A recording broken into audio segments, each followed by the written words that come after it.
እነሱ ገደልናቸው አረርናቸው ነው የሚሉት። እኛ ደግሞ አረጉ ከነፉ ጸደቁ ነው የምንለው። እግዚአብሔር ስጋውን አበልቶ ዳቦ ሰጠው ብለ ያዙ ይልቀቁ ይላል ወይ ይላል። ወደ አማርኛ ቀለል አድርጌ ስተረው እግዚአብሔር ደሙን አጠጥቶ ውሃ ጠጣው ብለ ትመጻደቃለህ ወይ ይላል።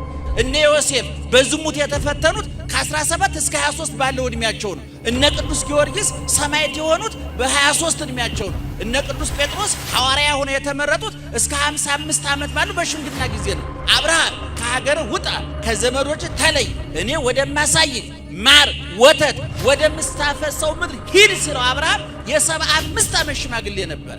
ንጹሃን ብፁዓን ቅዱሳን ጻድቃን ፍጹማን የምንላቸው ግን በነፍስ በስጋ በመንፈስ የተቀደሱ ናቸው። እጃችሁን አውጡ መስቀለኛ ስሩ አማቱ ሲባል ሸይጣንም አይነቃደቅ፣ እኛም ስርዓቱን እያፈረስን ነው። በስርዓተ ቤተ ክርስቲያን አሐዱ አብ ተብሎ ከተጀመረ ሊቀ ጳጳስ በስመ አብ ብሎ ባርኮ ከጀመረው በኋላ አንድ ፕሮግራም ተከፍቷል ማለት ነው። በየመካከሉ አንዳንድ ጊዜው ብፁዓን ሊቃነ ጳጳሳት ተቀምጠው ፕሮግራሙን ከፍተውት እንደገና ፕሮግራም መሪ ተነስቶ እጃችሁን አውጡ መስቀለኛ ስሩ አማቱ ሲባል ሸይጣንም አይነቃደቅ፣ እኛም ስርዓቱን እያፈረስን ነውና ይሄ ቢጠበቅ በጣም ደስ ይለናል ማለቴ ነው። እንዴት ዋላችሁ? በየጊዜው በየቦታው በየምክንያቱ እየሰበሰበ የሚነግረን የሚመክረን መስማት በምንችለው ልክ ያስተማረን መኖር በምንችለው መጠን የመከረን ትናንት የነበረና ያለ አሁን እዚህ ከኛ መካከል ያለ ነገ ከነገ ወዲያም እንደማይለየን አፋችንን ሞልተን የምንመሰክርለት ልባችንን ሞልተን ያመንነው የአባቶቻችን አምላክ ልዑለ ባሕርይ እግዚአብሔር ስለ ሁሉም ነገር ክብርና ምስጋና ይግባው። ክብርና ምስጋና ይግባው። በመጀመሪያ ደረጃ አሁን መጨረሻ የዘመራችሁት እህቶቻችን ስንት ናቸው? 11 10 ለቁጥር እንዲመች አንዷን አጉላችኋት ካልሆነ በስተቀር እንግዲህ 11 በጣም ነው ደስ የሚለኝ። በቤተ ክርስቲያናችን የሚገርማችሁ ነገር ባረክው በማህበር ነው ምስጋና የነበረው። በዚህ 20 እና 30 ዓመት ውስጥ ነው የተናጠል መዝሙር የተጀመረው። ይሄ መጥፎ ነው እያልኩኝ አይደለም፣ አዛብታችሁ ተርጉማችሁ እንዳትወቅሱኝ። የተናጠል መዝሙር በብዛት አልነበርንም። እውነቱን ለመናገር ህዝብ በማህበር የቅዱስ ያሬድ ቀለም ራሱ የተዘጋጀው በማህበር እንድንዘምር ነው። ምናልባት እዛ ውስጥ የመሪ ተመሪ ንሽ የምንለው የመቃኘት ሌሎች ጉዳዮች ኖሩ ይችላሉ። ዙሮ ግን ከተቃኘ በኋላ በማህበር ነው የሚባለው። ቅኔውን ከተመራው በኋላ የሚዘመመው የሚጸነጸለው በቁም በመረግድ በጽፋትም የሚባለው በማህበር ነው። ስለዚህ እኔ ወደፊት እንዳው ዘማሪ ወንድማችን እነ ቴዎድሮስ ዮሴፍም ሌሎችም አላችሁ እንደው እያስተባበራችሁ 20 30 የዛሬ ዓመት ታስታውሳላችሁ አይላፋት ዝማሬ ትዝ ይላችኋል። በእውነት ነው የምላችሁ እኔ እሱን ስሰማ እንባ ሁሉ ነው የመጣብኝ። እንደገና በቀደም ደግሞ የቦሌ መድኃኔዓለሙን የጽዬ አዳር ቀርጸው ለቀውት ስትሰሙት አይምሮ ይረብሽ ያነቃንቃል እውነቱን ለመናገር እና እንደዚህ አይነት እንደው በሁሉም አንድነት በኑሮም አንድነት አተን በዝማሬው አንድነት አተን ተገነጣጥለን ከምናልቅ ቢያንስ አብረን መስራት እንኳን ቢያቀተን አብረን ብንዘምር እና እንደው እህቶቻችን በእውነት ማገዝ ያለበት ሁሉ እናግዛለን እንጂ እናስተባብራለን። ተስማምታችሁ ተፈላልጋችሁ እንደው 30 40 50 የምትሆኑ ድምጽ ያላችሁ ተመርጣችሁ ቋሚ የሆኑ ረጃጅም መዝሙሮች እነዚህ መዝሙሮች አሉ። እነዛን መዝሙሮች ወደ ህዝቡ ብታደርሱ ህዝቡ እየከፈተ የሚያዳምጠው ይኖረዋል እና ይሄ ዝማሬያችን ላይ ካላሰብንበት ይሄ ተናጠሉ ዝማሬ በእውነቱ ሳንሱር ካልተደረገ ምርመራ ካልተደረገ ገደብ ካልተበጀ ሁሉም በየቤቱ እየገጠመ አንዳንድ ጊዜ ለቅዱሳን ለጻድቃን ለእመቤታችን የምንሰጠው ምስጋና ያለዋቂ ሳሚ አይነት እየሆነ አንዳንዱ ከመጠን በላይ ያለፈ አንዳንዱ ከመጠን በላይ በታች እየወረደ ወደ ላይ ያለው የሚያስጨንቃል ወደ ታች ያለው ይናቃል። ማዕከላዊ መዝሙር መሆን አለበት። ይሄን ቤተክርስቲያኒቱ አጥብቃ ጠንክራ መቆጣጠር ካልቻለች ምናልባት ከጥቂት ዓመታት በኋላ መወቀሻ መዘለፊያዎቻችን መዋረጃዎቻችን የመዝሙር ግጥሞቻችን ሊሆኑ ይችላሉ። ይሄን በደንብ ማሰብ ያስፈልጋልና እኔ እህቶቻችን ቃለ ሕይወት ያሰማልን። በጣም ነው ደስ ያለ። በርቱልን፣ ጠንክሩልን። እኔ በዚህም ለራሳችሁ ነው እናንተው ናችሁ ያጨበጨባችሁት፣ ግን እውነታችሁን ነው። በየገባ ነው ማጨብጨብ ያለብን። እኔ በመዝሙር በዜማው በኩል የሚያዘጋጁ አሉ። እናንተን በትምህርት ወንጌል በመቅረጽ ዶግማዋን ቀኑን በማሳወቅ በኩል ግን በወር አንድ ጊዜ በሁለት ወር አንድ ጊዜ ሰብስቤ ቃል ገባላችኋለሁ፣ በግሌ ማለት ነው። ከዛ ውጭ ባለው ዜማውን ደግሞ ዜመኞቹ ግጥሙን ገጣሚዎቹ አዋተው ግጥሙ ተመርምሮ ከኦርቶዶክሳዊ ተዋሕዶ ቤተክርስቲያን ጋር አብሮ ይሄዳሉ። አሁን አንዳንድ የምንሰማቸው ዝማሬዎች ፊት ለፊት እንዳንናገር ብዙ ሰው እየዘመራቸው ስለሆነ ያን ሰው ሁሉ ይዞ ገደል መግባት ይሆናል ብለን ፈራን። እውነቱን ለምን እኔ አሁን የስድስት ዘማሪያን 17 መዝሙሮች አጥንተን ጨርሰን ነበር። ይገርማችሁ ግን እነዛን አውጥተን አደባባይ ላይ ይሄ ግጥም ይሄ ችግር አለበት ብለን ብንናገር ብዙ የሚናጋ ነገር አለ፣ ብዙ የሚቃወስ ነገር አለ። ስለዚህ ዝም ነው ብለን ችለነዋል። ስለዚህ ቢያንስ እናንተን በዛ መልክ ብናዘጋጃችሁ ደህና መሻችሁ። ትምርቱ ይሄ አይደለም፣ ይሄ ከመጣልኝ ዘንድ ብዬ ነው ትምርቱ ነው ብላችሁ እኔ አላስረዝም። ብፁዕ አባታችን በመካከላችን አሉ፣ ሌሎችም ይኖራሉ። ግን የብፁዕ አባታችን ትምርትም ቡራኬም ይኖረናልና እኔ አጠር ያለ ሐሳብ ልናገር። በኢትዮጵያ ኦርቶዶክስ ተዋሕዶ ቤተክርስቲያን አንድ ሰው ጻድቅ ለመባል ማሟላት ያለበት መለኪያ አለ። በቤተክርስቲያናችን ንጹህ፣ ቅዱስ፣ ጻድቅና ፍጹም የሚባሉ ቃላት አሉ። ንጹህ፣ ቅዱስ፣ ጻድቅና ፍጹም። ብጹም አለ መካከል ላይ ከእንደውም ከንጹህ ብጹ፣ ከብጹ ቅዱስ፣ ከቅዱስ ጻድቅ፣ ከጻድቅ ቀጥሎ ፍጹም አለ። ንጹሃን፣ ብጹአን፣ ቅዱሳን፣ ጻድቃን፣ ፍጹማን። እነዚህ ሹመቶች ናቸው፣ ማዕርጎች ናቸው፣ የሥራ ናቸው። የክብር ማዕርግ አይደለም። አሁን በቤተ ክርስቲያናችን ያሉ ስያሜዎች ብፁዕነታቸው ያርሙኛል። የምንሰጣቸው ስያሜዎች 3 አይነት ናቸው። የክብር አሉ፣ የሥራ አሉ፣ የእውቀት አሉ። ለምሳሌ ድሮ ሊቀ ትጉሃን የሚባለው ሰዓታት ቋሚ ነበር። ይህን መቼም ብዙዎቻችሁ አታውቁም አይደለም? ሰዓታት ቋሚ የሚባለው የሰዓታቱ አሳዳሪ ሰዓታት ቋሚ ነበር ሊቀ ትጉሃን የሚባለው። ትጉሃንን ለይነውሙ 24 ሰዓት ሳያርፉ የሚያመሰግኑ መላእክት ናቸው። ሊቀ ትጉሃን ማለት ሰዓታት ቆመው የሚያድሩትን ሰዎች የሚያስተናብር ማለት ነበር። ሊቀ መዘምራን ማለት ደግሞ ያቋቋሙ መምህር ነበር በቤተክርስቲያን የሚጠራበት። አሁን ወንድሞቻችሁ ሲጠሩበት ተሰማለ። በጣም ነው ደስ የሚል እውነቱን ለምን ግን እኔ ለመለየት ያህል ሊቀ መዘምራን ያቋቋሙ ከሆነ አቋቋሚ ወጣቶቹ ደግሞ ወንድሞች ሊቀ ዘማሪያን ብንላቸው እኮ ለመለየት ይመች ነበር። እኔ ያፈረስኩ አይደለም፣ አሁንም ይቅርታ ይደረግልኝ መናገር ስላለብን ነው። ወዳጆቼ ስለሆነት ሄደ አይቀየሙኝም፣ እግዚአብሔር ይክበር ይመስገን። እና በቤተ ክርስቲያናችን አሁን በቀን የማህሌቱ እንትን አለ አሳዳሪ አለ። ማን በቀን የቀን ግራጌታ አለ፣ ቀኝጌታ አለ፣ መጨኔ አለ፣ አጋፋሪ አለ፣ ሊቀ መዘምራን አለ ሁሉ። ስለዚህ በእውቀት የሚሰጠው እንደ ሊቀ መዘምራን አይነት፣ እንደ መጋቤ ምስጢር አይነት፣ እንደ መጋቤ ሐዲስ እኔ እሸቱ አለማየሁን እያልኩኝ አይደለም፣ ለዚህ የበቁትን ሰዎች እያልኩ ነው። እነ መጋቤ ብሎ ያለ መልአከ ምክ የሚባል ደግሞ የመጻሕፍተ መነኮሳት አለ እና ሊቀ ሊቃውንት የሚባለው ደግሞ የመጻሕፍተ ሊቃውንት ባለቤት ነው። አንዱ ይሄ ነው። ሁለተኛ ደግሞ የክብር የሹመት የሚባለው ደግሞ ቅድም እንዳልኳችሁ መልአከ ገነት፣ መልአከ እንደዚህ ሊሰጥ ይችላል። እንግዲህ ብዙ አሁን የሚወጡ ስያሜዎች ብዙ ናቸው እውነቱን ለመናገር። እኔ ብፁዕ አባታችንም ስላሉ እንደው ማስተካከያ ብፁዓን ወንድሞቻቸው ጋር ተመካከሩ ቅርጽ ቢያስይዙልን። እኔ በእውነቱ ስያሜ ሁሉ ረክሶ ቆሽሾ አሁን የማይጠራ ያለ እንደው ያም ተነስቶ መጋቤ እንትና ነው፣ ያም ተነስቶ ሊቀ እንትና ነው፣ ያም ተነስቶ ይሄ ዕውቀቱን ለማውረድ። እኔ አንድ ጓደኛ ነበረኝ ከመርጡ ለማርያም ይመጣ የዛሬ 20-30 ዓመት ማቀውና ሲነግረኝ ምን አለኝ፣ ጎጃም 2 ሰዎች አንድ ደብር ላይ እልቅና አለቃ ለመባል ፈለጉ አለ። አንደኛው ቃለ እግዚአብሔሩን የያዘ የተማረ ነው፣ ትንሽ ከዛ ከደብሩ ፈቀቅ ብሎ ወረዳ የመጣ ነው አለ። አንደኛው ደግሞ የረባ ትምህርት የለውም፣ ግን እዛው ደብሩ ትክለኝ የደብሩ ስለሆነ ሁለቱ ተፎካከሩ እና በአካባቢው ተወዳጅ ስለሆነ ታዋቂ ቤተሰብም ስላለው ያልተማረው ሰውዬ አለቃ ተባለ። ያኛው ሰውዬ ተበሳጨ። አለቃ ገሌ መባል የክብር ነበር ያን ጊዜ። በኋላ የተማረው ሰውዬ ምንድነው ያደረገው?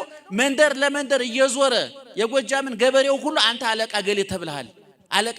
በኋላ እሁድ ሲገናኝ ገበሬው ሁሉ አለቃ ደህና አድርግ መባባል ጀመራሉ። በኋላ አለቃ ተብሎ የተሾመው ሰውዬ ገበሬ ከተጠራበት ነው አልፈልግም ብሎ እርግፍ አድርጎ ተወው። እና እኔ አንዳንድ ጊዜ እንደው ማንም ቢጠራበት ለቤተክርስቲያኒቱ ክብር አይመጥም። ስለዚህ በቤተክርስቲያናችን የክብር አለ፣ የእውቀት አለ፣ የሹመት አለ። እና አሁን ቅድም የነገርኳቸው ንጹሃን፣ ብፁዓን፣ ቅዱሳን፣ ጻድቃን፣ ፍጹማን የምንላቸው ግን በነፍስ በስጋ በመንፈስ የተቀደሱ ናቸው። እምነታቸውን ያወቁ ያመኑ የኖሩ ናቸው። እምነታቸውን አውቀው የኖሩ በሃይማኖትም በምግባርም ያጌጡ። ምክንያቱም አንድ ሰው ሃይማኖተኛ ክርስቲያን ለመባል ሃይማኖቱና ምግባሩ ሊጋቡለት ይገባል፣ ሊዋሃዱለት ይገባል። ታላቁ ሊቅ ዮሐንስ አፈወርቅ አሚንሰ መሰረት እቲ ወካላንያ ህንፃ ወንድቅ ሃይማኖት መሰረት ነው፣ ሌሎቹ ምግባሩ፣ ጾሙ፣ ጸሎቱ፣ ሌላው ቅድስናው ደግሞ ጣራና ግድግዳ ነው። ጣራና ግድግዳ የሌለው መሰረት ሜዳ ይባላል። መሰረት የሌለው ጣራና ግድግዳ ደግሞ ምትሃት ነው። መዋሃድ ያለባቸው እምነቱና ምግባሩ መዋሃድ አለበት። ስለዚህ እኛ ቅዱሳን ንጹሃን የምንላቸው ከቂም ከበቀል ከጥላቻ የነጹትን ንጹህ ህሊና፣ ንጹህ ልቦና፣ ንጹህ ነፍስ ያላቸው፣ ንጹህ ኃይል፣ ንጹህ ጆሮ ያላቸው፣ ንጹህ እጅ ያላቸው፣ ንጹህ እግር ያላቸው። እግር ንጹህ ሲሆን ወደ መጥፎ ቦታ ያልሄደ፣ እጅ ንጹህ ሲሆን ጉቦ ያልበላ፣ መጥፎ ፊርማ ያልፈረመ፣ ዓይን ንጹህ ሲሆን ክፉ ነገር ያላየ፣ አንደበት ንጹህ ሲሆን ክፉ ያልተናገረ፣ እነዚህ ንጹሃን እንላቸዋለን። አሁንም ዮሐንስ አፈወርቅ በዚህ በተግሳጹ ላይ ሲናገር ምን ይላል? አንድ ሰው ንስሐ ስለገባ ከኃጢአት ስለነጻ ቅዱስ አንለውም ይላል። አንድ ሰው ሌብነት ስለተው ቅዱስ ሊሆን አይችልም። ሌብነቱን ትቶ በምጽዋት መተካት አለበት። እና አያችሁ ታላቁ ሊቅ ዮሐንስ አፈወርቅ አኮ ብእሲ ዘይከውን ቅዱሰ በእንተ ዘተአርቀ ኃጢአት። አንድ ሰው ኃጢአትን ስለተው ንጹህ እንጂ ቅዱስ አይባልም። ቅዱስ ለመባል ምን ማድረግ አለበት? ሌብነቱን መተው ንጹህ ሲያሰኘው፣ ምጽዋትን መጀመሩ ደግሞ ቅዱስ ያሰኘዋል። ከዛ ይሄ ሁሉ ተባብሮ ደግሞ ወደ ጽድቅ ያርጋል። ከጽድቅ ደግሞ እንደገና ወደ ፍጹምነት ያርግ፣ ወደ አለመመለስ ሶስቱ ማርጋል ንጻሕ ሥጋ፣ ንጻሕ ነፍስ፣ ንጻሕ ልቡና የተሰጠው የማይመለስ። አሁን በቤተ ክርስቲያናችን ወጣኒ የሚባል አለ። ወጣኒ ማለት ጀማሪ ማለት ነው። የሚገርማችሁ መመዘኛውን ስታዩት የጀማሪን መመዘኛ አሁን ያለነው ሰዎች የመጀመሪያ መመዘኛ ጀማሪ የሚለው ላይ እንኳን የለን። የሚገርማችሁ ጀማሪ ምን ያደርጋል? ጽማዌ የሚባል ደረጃ አለ። ቅዱሳን የሚደርሱበት ነው እሱ። ከዛ ደግሞ በጀማሪነቱ ይላል፣ በጀማሪነቱ ግዙፋኑን ያያል። ለምሳሌ ከዚህ ኋላ ምን እንደተፈጠረ የምናውቀው ነገር የለም። ቅዱሳን ሲበቁ ከዚህ ኋላ ያለውን ያያሉ። በንጽሐ ነፍስ ደግሞ ረቂቃኑን ያያሉ። በንጽሐ ሥጋ የራቀውን ያረቀቀውን ያያሉ። በንጽሐ ነፍስ ደግሞ ያራቀውን የረቀቀውን ያያሉ። ለምሳሌ አሁን ከዚህ በኋላ የሆነ ግድግዳ ተራራ ሊኖር ይችላል። ይታያችኋል? ለምንድነው የማይታየው? ግድግዳው ጋርዷቸዋል። ረቆ ሳይሆን ርቆ ማለት ነው። አሁን እዚህ መካከል ቅዱስ ገብርኤል አለ፣ ቅዱስ ሚካኤል አለ። ከፍ ሲል ደግሞ ዋናዋ እመቤታችን አለች። አናያትም፣ ረቀውን እንጂ ርቀውን አይደለም። ቅዱሳን በንጽሐ ሥጋ የራቀውን በንጽሐ ነፍስ የረቀቀውን ያያሉና በሶስተኛው በንጽሐ ልቡና ደግሞ እግዚአብሔርን ያዩታል። ወበከ ያርፍ ነጽሮተ ኩሎሙ ነባቢያን። በመጨረሻ ላይ የእይታ መደምደሚያ አንተን ማየት ነው ይላሉ አባቶቻችን። ሰው መላእክትን ያሉ ጻድቃን መላእክት ሲወጡ ሲወርዱ ያያሉ። ለምን እንደወጡ እንደወረዱ አያውቁም። በመጀመሪያው ላይ እያደጉ ሲመጡ መላእክት ሲወጡ ሲወርዱ ለዚህ ነው የመጣ ነው፣ ይሄ ልናደርግ ነው እያሉ እንደ ጓደኛ ያማክሯቸዋል። በመጨረሻ ይሄ ሁሉ ካለቀ በኋላ ማንን ያያሉ? እግዚአብሔርን ያያሉ። እግዚአብሔርን ማየት የእይታ መደምደሚያ ነው። ዘብከ ያርፍ ነጽሮተ ኩሎሙ ነባቢያን ማለት የፍጹማን የጻድቃን የቅዱሳን የእይታቸው መደምደሚያ አንተን ማየት ነው። ለምሳሌ ገጠር ያደገ ልጅ ስታድግ የት መሄድ ትፈልጋለህ ሲባል ድሮ አዲስ አበባ ነበር የሚለው። አዲስ አበባ ያደገ ልጅ ደግሞ የት ሄድ ትፈልጋለህ ሲባል ደግሞ አሜሪካ ነው የሚለው። አሜሪካ ያደገ ልጅ ደግሞ ወደ ማርስ ነው የሚለው። ማርስ ላይ ያደገ ወደፊት ሊመኝ ይችላል፣ አናቅም። ምድራዊ ምኞት መቋጫ የለውም። በመንፈሳዊ ግን በንጽሐ ሥጋ የራቀውን ያያሉ፣ በንጽሐ ነፍስ የረቀቀውን ያያሉ፣ በንጽሐ ልቡና የራቀውንም የረቀቀውንም አንድ አድርጎ የሚገዛውን በቀን በሌሊት በክረምት በቦታ በክረምት በበጋ በቦታ በጊዜ በሁኔታ የማይወሰነውን ትናንት የነበረውን አሁን ያለውን ለዘላለም የሚኖረውን እግዚአብሔር እሱ ንጉሥ ውእቱ እምቅድመ ዓለም ሳይፈጠር ንጉሥ የነበረ ዓለምን ፈጥሮ ነግሶ የሚኖር ዓለምንም አሳልፎ ነግሶ የሚኖር መፈንቅለ መንግስት የማያሰጋው በምርጫ የማይሸነፍ የኃያላን ኃያል የጌቶች ጌታ የነገስታት ንጉሥ ሰማይ ዙፋኑ ምድር የእግሩ መረገጫ የሆነለት ሁሉ በእጁ ሁሉ በደጁ ኤልሻዳይ ካህሌ ሁሉን ቻይ የሚባለው እግዚአብሔር ነው ያለው ያ መደምደሚያ ነው። ነገር ግን ወደዚህ ንጹህ ቅዱስ ፍጹም ጻድቅ ለመባል ምን ሲያደርጉ ነው ሲባል ሶስት ነገሮች ተግባር ላይ እየሰማችሁ ነው። ሶስት ነገር ሲተረጉሙ ነው። አንደኛ ገንዘባቸውን፣ ሁለተኛ ጊዜያቸውን፣ ሶስተኛ አካላቸውን ሳያባክኑ ሲቀሩ ነው። ምእመናን ጊዜ ወርቅ ነው። ለእግዚአብሔር መባ ተደርጎ ይሰጣል። አባቶቻችን በመጀመሪያ ጊዜያቸውን ሰጥተዋል። ጊዜያቸው እነ ቅዱስ ጊዮርጊስ የወጣትነት ጊዜያቸውን ሰጥተዋል። ልብላ፣ ልጠጣ፣ ልዝለል፣ ላመንዝር፣ ልቅበጥ፣ ልሞላቀቅ፣ ልንደላቀቅ የሚለውን ስጋዊ ፍላጎቱ የሚንቀለቀልበትን ያንን የወጣትነቱን ጊዜ ለማን ሰጠ? ለእግዚአብሔር ሰጠ። እነ ዮሴፍ በዝሙት የተፈተኑት ከ17 እስከ 23 ባለው እድሜያቸው ነው። እነ ቅዱስ ጊዮርጊስ ሰማዕት የሆኑት በ23 እድሜያቸው ነው። እነ ቅዱስ ጴጥሮስ ሐዋርያ ሆነው የተመረጡት እስከ 55 ዓመት ባለው በሽምግልና ጊዜ ነው። አብርሃም ከሀገር ውጣ ከዘመዶች ተለይ እኔ ወደማሳይ ማር ወተት ወደምስታፈሰው ምድር ሂድ ሲለው አብርሃም የ75 ዓመት ሽማግሌ ነበረ። በቤተ ክርስቲያናችን ከእናቱ ማህፀን ዮሐንስ መጥምቅ ሰግዷል። ቂርቆስ በ3 ዓመቱ። አንዳንድ ሰዎች ቂርቆስ በ3 ዓመቱ እናቱን አስተማረ ስንላቸው የ3 ዓመት ሕፃን አፉን ፈቶ ነው ወይ የሚል ጅላጅላል ይገርማቸዋል። በጣም ይገርመኛል። አረ ቂርቆስስ አረጋዊ ሽማግሌ ነው። ዮሐንስ መጥምቅ በእናቱ ማህፀን አንፈራጸ ወሶበ ሰላም ስትይኝ አለች ኤልሳቤጥ አይደለም። ሰላም ስትይኝ እኮ ጽንሱ በማህፀን ምን ሆናለች? ዘለለ። ከ3 ዓመት ሕፃንና በማህፀን ካለ ጽንስ ማን ነው ሕፃን? የማህፀኑ ጽንስ ነው። ነገር ግን በማህፀን ያለው ጽንስ አዋቂ ነው። እኛ እንወቀው እንጂ እግዚአብሔር ያውቀዋል። የ3 ዓመት ሕፃን ለኛ አፉን አይፍታ እንጂ ለእግዚአብሔር ነፍሱን ፈቷል። በእግዚአብሔር ዘንድ ከእድሜ በላይ ጡረታ የሚወጣ የለም፣ ከእድሜ በታችም የለም። የምርጫውን ሕግ ታውቃላችሁ አይደል? የኢትዮጵያ ከ18 ዓመት በታች መምረጥ አይቻልም። ከ21 ዓመት በታች ደግሞ መመረጥ አይቻልም። በእግዚአብሔር መንግስት ግን በማህፀኑ መመረጥ አለ። የ75 ዓመት ሽማግሌም ሆኖ መመረጥ አለ። የ75 ዓመት የ55 ዓመት ሽማግሌም ሆኖ መመረጥ አለ። የ20 ዓመት ሁሉ መመረጥ አለ። ስለዚህ ቅዱሳን መጀመሪያ ለፈጣሪያቸው ምን ሰጡ? ጊዜያቸውን ሰጡ። የየትኛውን ጊዜ? የወጣትነት ጊዜያቸውን፣ የሚያጓጓ ጊዜያቸውን፣ የሚያሳሳ ጊዜያቸውን። እና አርሴማ እዩኝ የሚሉበትን ጊዜ አይናቸው፣ ጥርሳቸው፣ ጸጉራቸው፣ ተክለሰውነታቸው ሁሉ ሰውን በሚስብበት ጊዜ ያንን ጊዜ ለማን ሰው? ለፈጣሪያቸው ሰው አሳልፈው ሰጡ። ስለዚህ ያልባከነ ጊዜ ይባላል። ሁለተኛ ገንዘባቸውን ይሰጣሉ። እኔ በክርስትና ገንዘብን መስጠት ቁም ነገር አይደለም ወገኖቻችን። አንገታቸውን ይሰጣሉ። አሁን እንኳን ይህን ሰሞን አልሰማችሁም? ባሩሲ እግዚአብሔር የባረካቸው እድል የገጠማቸው እኛ ከተማ ለከተማ ስናውደለድል ምግብና መጠጥ ስናማርጥ እነሱ ክርስቶስ ጠራቸው። እነሱ ገደልናቸው አረርናቸው ነው የሚሉት። እኛ ደግሞ አረጉ፣ ከነፉ፣ ጸደቁ ነው የምንለው። በቤተ ክርስቲያናችን ምእመናን ደህና መሻችሁ። ዘማሪያት እየሰማችሁ ነው?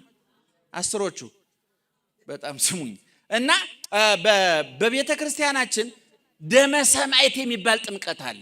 ለምሳሌ በዘመነ ሰማዕታት አንድ ሰው እኔ ለምሳሌ እንደዚህ በመንገድ እየሄድኩኝ በዘመኑ ቅዱሳን ማነው ክርስቲያኖች እንደው ክርስቲያን መባል በዛን ዘመን ማተብ አንገት ላይ ማሳየት ነጠላ ለብሶ መመላለስ አይደለም። በዛን ዘመን ነጠላ መልበስ ሳይሆን ክርስትና የሚያሰኘው ቆዳን ለክርስቶስ መገፈፍ ነው። በዛን ዘመን አንገት ላይ ማተብ ማድረግ ሳይሆን አንገትን መስጠት ነው ሰማዕትነት የሚያሰኘው። ያ ዘመን ቤተ ክርስቲያኒቱ የተፈወሰችበት ዘመን ነው። ይገርማቸዋል። ለዚህ ነው ቅዱስ ጳውሎስ እናንተ የመንፈስ ቅዱስ ቤቶች ናቸው አለ። የተሰራ ሰው ይሰራል። የተሰሩ ሰርተዋል። እኔ አንዳንድ ጊዜ በእኛ ቤተክርስቲያን ችግሩ ምንድነው? ያልተሰሩ ክርስቲያኖች ቤተክርስቲያን እየሰሩ ነው የገባ ነው። የፈረሱ ክርስቲያኖች በቂም፣ በበቀል፣ በጥላቻ፣ በጫቱ፣ በሲጋራው፣ በቂሙ፣ በበቀሉ፣ በመተቱ፣ በሟርቱ፣ በዘረኝነቱ የተጎዱ ክርስቲያኖች ሳይበሉ የሚያበሉ፣ ሳይሰጡ የሚሰጡ፣ ሳይፈወሱ የሚፈውሱ ሰዎች መተውብን ነው የገባ ነው። ስለዚህ እኔ ይህን ፕሮግራም የምትከታተሉ ወገኖቻችን ወንድማችን ንብረት እንደነገረን በሰሜን ወሎ እሱ በቃ ሆነ ያልከው ዝርዝሩ ረጅም ነውና ሐሳቡ ብቻ የሆነ ቤተክርስቲያን እየተሰራ ነው። ጥንታዊ ቤተክርስቲያን ነው። ላስታ ወረዳ ቡግና ውስጥ ነው ያሉት። ዝርዝሩን በኋላ እነሱ ይነግሯቸዋል። እና ይሄንን መስራት አለብን። ገንዘባችንን መስጠት አለብን። ጊዜያችንን መስጠት አለብን። ታላቁ ሊቅ ዮሐንስ አፈወርቅ እግዚአብሔር ስጋውን አበልቶ ዳቦ ሰጠው ብለ ያዙ ይልቀቁ ይላል ወይ ይላል። ወደ አማርኛ ቀለል አድርጌ ተረጉሙ። እግዚአብሔር ደሙን አጠጥቶ ውሃ ጠጣው ብለ ትመጻደቃለህ ወይ ይላል። የተደረገለት የገባው የሚያደርገውን ያውቃል። ኢየሱስ ክርስቶስ ዓርብ ሊሰቀል ሐሙስ ማታ ለደቀ መዛሙርቱ ምን አላቸው? ለበውክሙኑ ዘገበርኩ ለክሙ። እግራቸውን አጠበ፣ ተንበርክኮ ውሃ በሳፋ አቅርቦ ፎጣ እግራቸውን መጥረጊያ ይዞ የጴጥሮስን እግር የዮሐንስን እግር አረ የነሱን ሲሆን የይሁዳን እግር ይገርማቸዋል። የይሁዳን እግር ማጠብ እንዴት ያለ ሰማዕትነት ነው! እግዚአብሔር ስለሆነ እንጂ ያጠበው እኔ በሆን እንደው አጥባለሁ ብዬ ብዙ እንክት አድርጌ ሰብሬው መንቀሳቀሻ ነበር ማሳጠው። እግዚአብሔር ታግሶ ለዛውም እኮ ተባራሪ መረጃ አይደለም ያለው እኮ እግዚአብሔር። ምናልባት እኛ እኮ ዛሬ በስሚ የጠላናቸው ሰዎች እኮ አሉ። እንደው ኮከቡን አይተው ሁሉ አንወደው ምን ነው። እግዚአብሔር ግን አሳልፎ እንደሚሰጠው አሸምቆ እየጠበቀ እንደሆነ አውቆ ተንበርክኮ እግሩን አጠበው። ይገርማቸዋል።